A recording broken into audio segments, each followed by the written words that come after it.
Bismillahirrahmanirrahim. Yesterday, I wish you all could have seen. If you haven't, you should have seen our Jewish neighbors from across the country. They made me so proud and inspired. You could hear the voices throughout Cannon come through Longworth, through Rayburn. As they shouted ceasefire, as they shouted not in my name. As they shouted never again to no one. And mashallah, the Muslimin in the crowd today.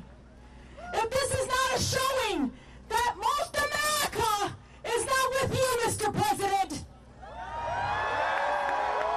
Most of America is not with the people that don't want to de-escalate and facilitate a ceasefire. I don't know who you're listening to. I don't know who you're talking to, but you're obviously not talking to these Americans. So your Jama'ah, I'm going to speak the language that they only understand. Because as we go for over a dozen days of pure violence, massacres, it didn't matter how many bodies we showed them, how many children we showed them, how many tears we shed.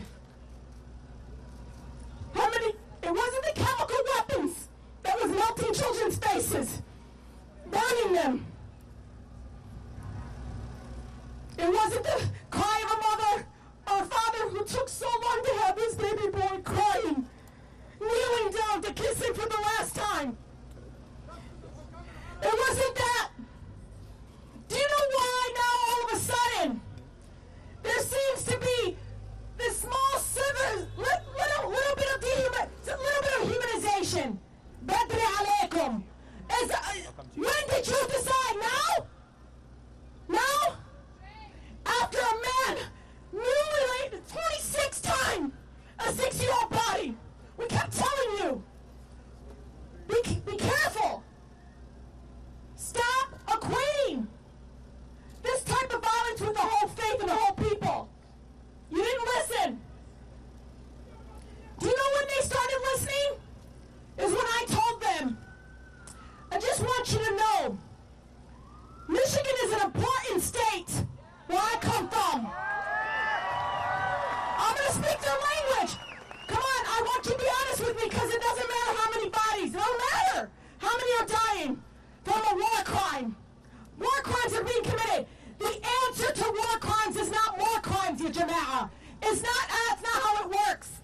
You want to end the cycle of poverty? Be honest. Be truth tellers. Tell the truth. I'm going to speak the language. Mr. President, Michigan is an important state for you. So is Pennsylvania and so is Georgia. And guess what, Mr. President? You will not forget. When we were mourning and crying and begging our country to stop the violence, it was silence. It was memos. Shredded.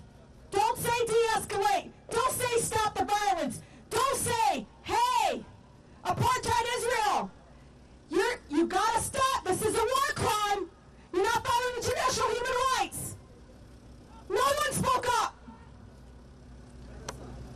The genocide that is happening right now, as people are staying silent, is the true essence of how we're all feeling. This is exactly what they're telling us who they are. And so when I have residents calling me, tell me, Rashida, the previous president wanted to ban us and probably put us in concentration camps. This one wants us just to die.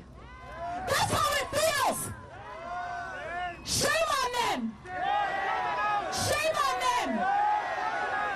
How many? I want you guys all to shout where you're from. What states are you from? Shout it.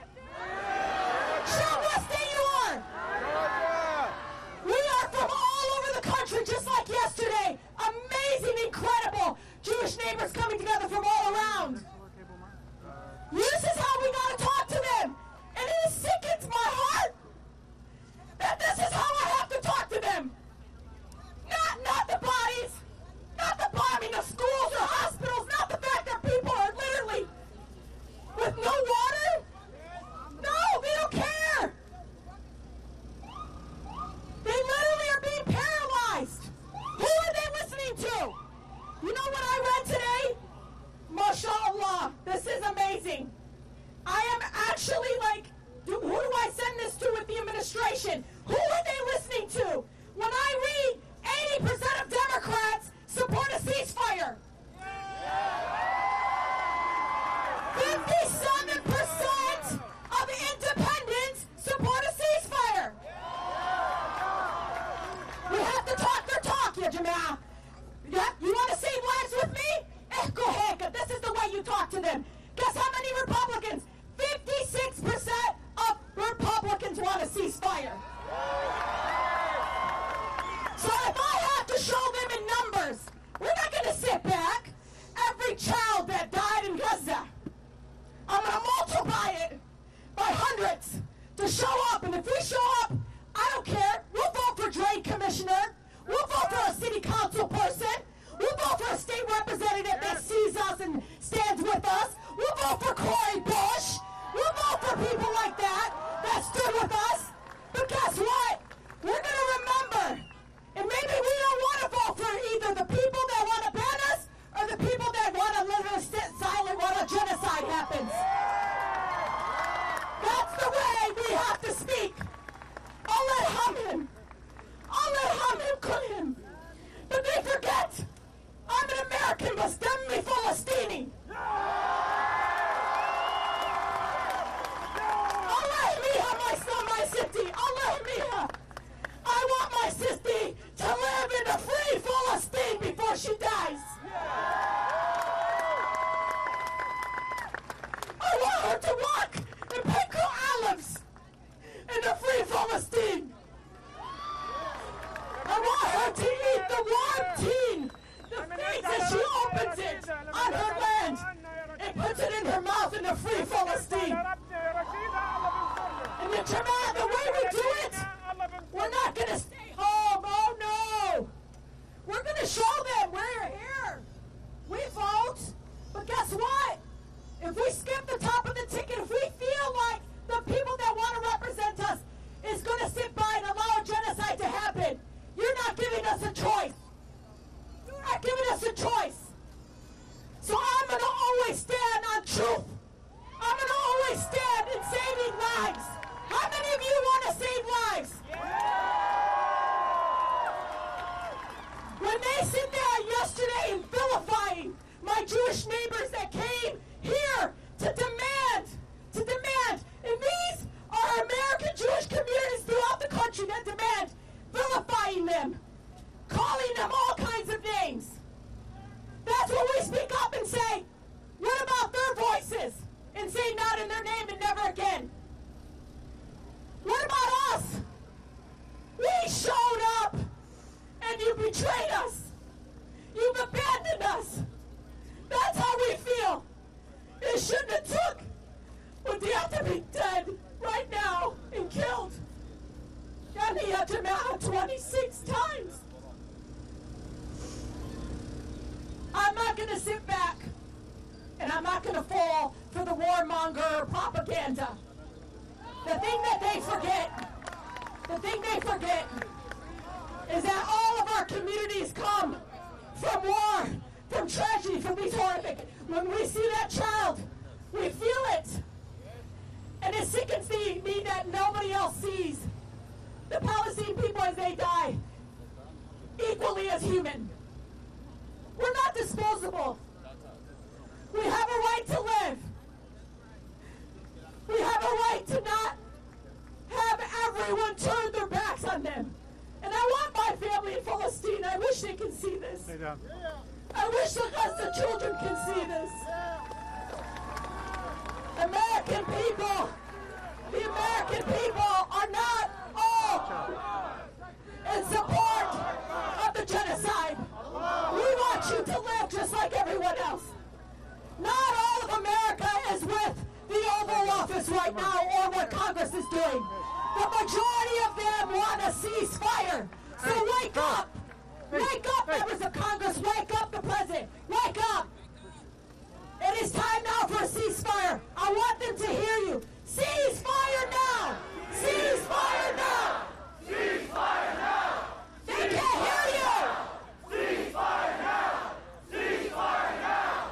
Ceasefire now. Ceasefire.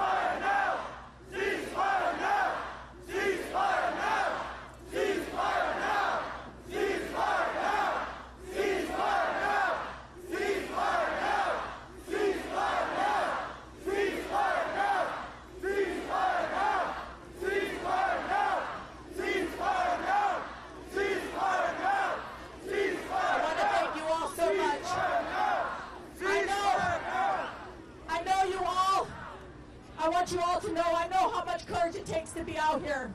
I know what they're doing to children, to young students on campuses, people in the workplace, our children in schools. I know.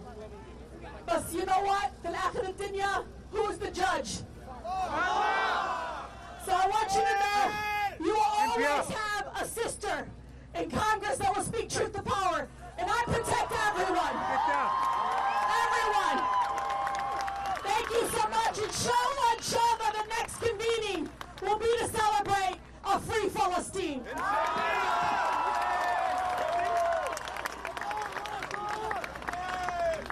Everybody give a big round of applause for Cori Bush and Rashida Tlaib. We are here to demand justice. So when I say no justice, you say? No. When I say